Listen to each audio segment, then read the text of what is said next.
Assalamualaikum warahmatullahi wabarakatuh. Ketemu kembali dengan saya Mulyani. Kita hari ini akan membahas tentang AKM, yaitu Assessment Kompetensi Minimum.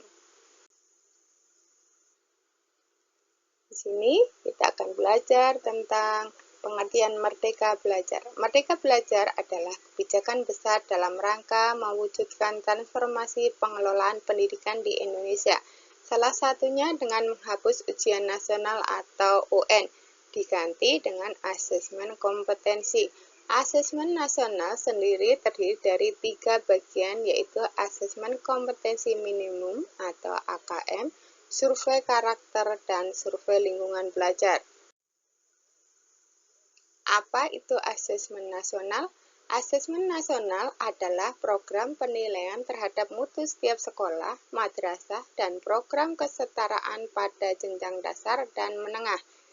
Dinilai berdasarkan hasil belajar murid yang mendasar, yaitu tentang literasi, numerasi, dan karakter. Asesmen nasional perlu dilakukan untuk meningkatkan mutu pendidikan. Asesmen ini dirancang untuk menghasilkan informasi yang akurat untuk memperbaiki kualitas belajar mengajar yang pada gilirannya akan meningkatkan hasil belajar murid.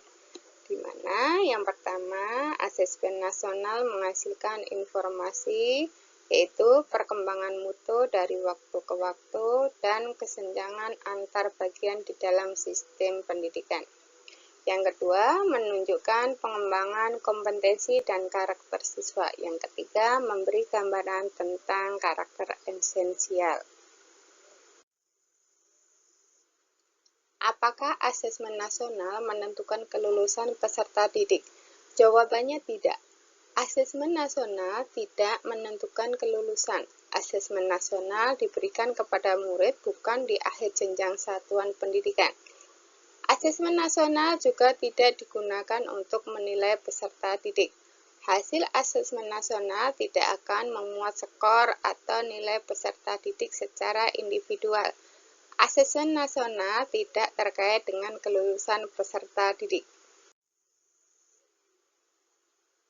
Siapa saja yang menjadi peserta asesmen nasional?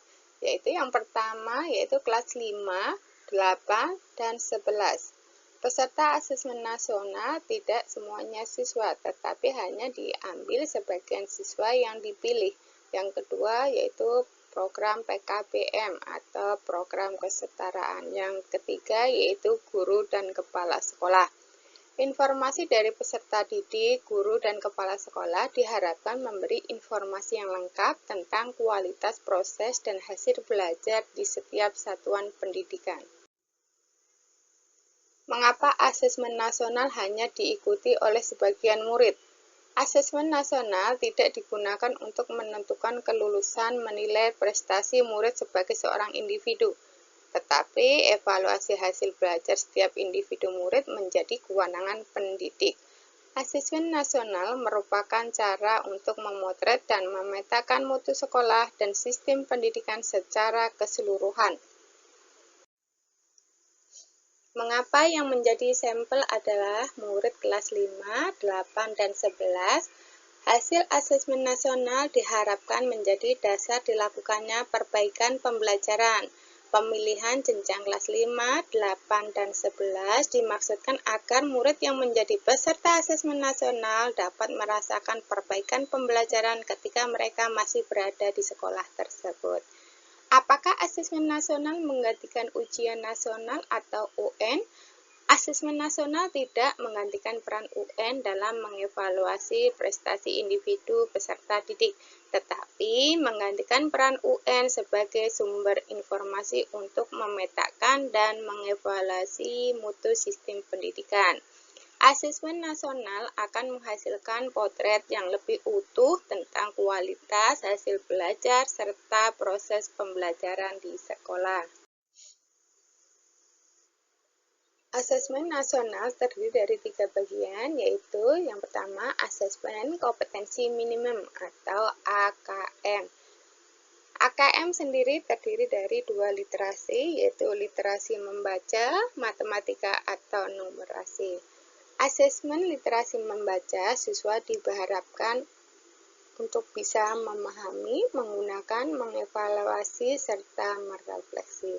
Sedangkan asesmen numerasi, siswa diharapkan bisa memahami konsep, prosedur, fakta, serta penggunaan alat matematika, di mana AKM dirancang untuk mengukur capaian peserta didik atau siswa dari hasil belajar kognitif, yaitu literasi dan numerasi.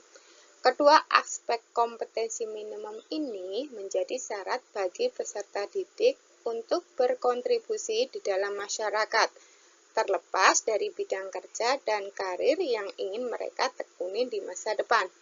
Fokus pada kemampuan literasi dan numerasi tidak kemudian mengecilkan arti penting mata pelajaran, karena justru membantu murid mempelajari bidang ilmu lain, terutama untuk berpikir dan mencerna informasi dalam bentuk tertulis dan dalam bentuk angka atau secara kuantitatif.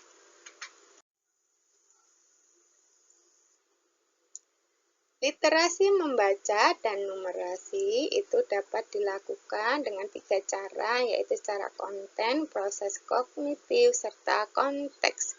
Yang pertama, literasi membaca dilakukan dengan konten, yaitu mempelajari teks informasi serta sastra.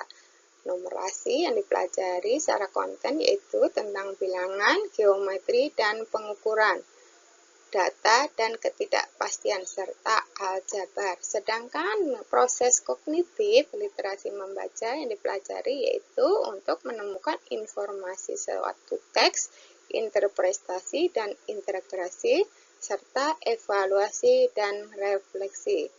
Untuk numerasi yaitu mempelajari tentang pemahaman, penerapan, serta penalaran. Yang ketiga, dengan cara konteks, yaitu literasi membaca, yaitu siswa diharapkan mampu belajar secara personal, sosial budaya, serta saintifik. Secara numerasi, yaitu secara personal, sosial budaya, dan saintifik.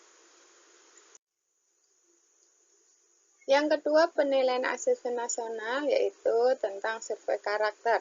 Survei karakter yang dapat dirancang untuk mengukur capaian peserta didik dari hasil belajar sosial emosional berupa pilar karakter untuk mencetak profil pelajar Pancasila, yaitu beriman dan bertakwa kepada Tuhan Yang Maha Esa serta berakhlak mulia, berkebinekaan global, mandiri, bergotong royong, bernalar kritis, dan kreatif. Yang ketiga yaitu tentang survei lingkungan belajar. Survei lingkungan belajar digunakan untuk mengevaluasi dan memetakan aspek pendukung kualitas pembelajaran di lingkungan sekolah. Bentuk soal asesmen nasional yaitu ada beberapa. Yang pertama, pilihan ganda, di mana pilihan ganda ini murid hanya dapat memilih satu jawaban benar dalam satu soal. Yang kedua, pilihan ganda kompleks. Murid dapat memilih lebih dari suatu jawaban benar dalam satu soal. Yang ketiga yaitu menjodohkan. Murid menjawab dengan cara menarik garis dari satu titik ke titik lainnya yang merupakan pasangan pertanyaan dengan jawabannya. Yang keempat adalah uraian. Murid menjawab soal berupa kalimat-kalimat untuk menjelaskan jawabannya.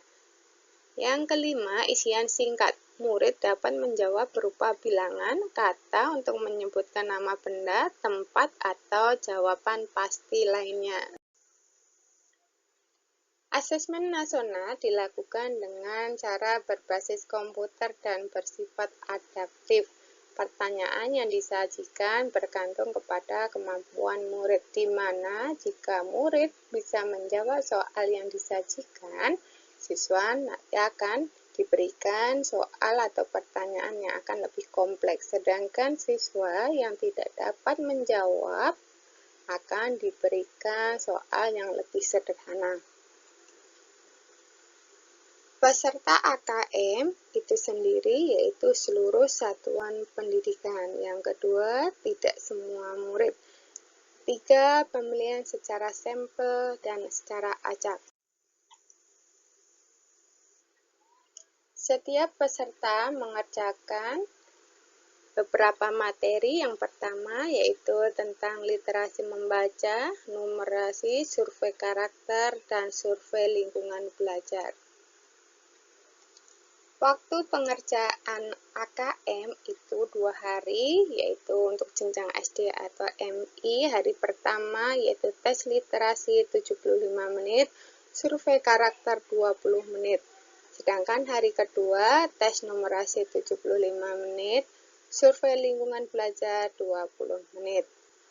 Untuk jenjang SMP atau MTS, SMA atau SMK atau MA, ya hari pertama tes literasi 90 menit, survei karakter 30 menit, sedangkan hari kedua tes numerasi 90 menit dan survei lingkungan belajar 30 menit.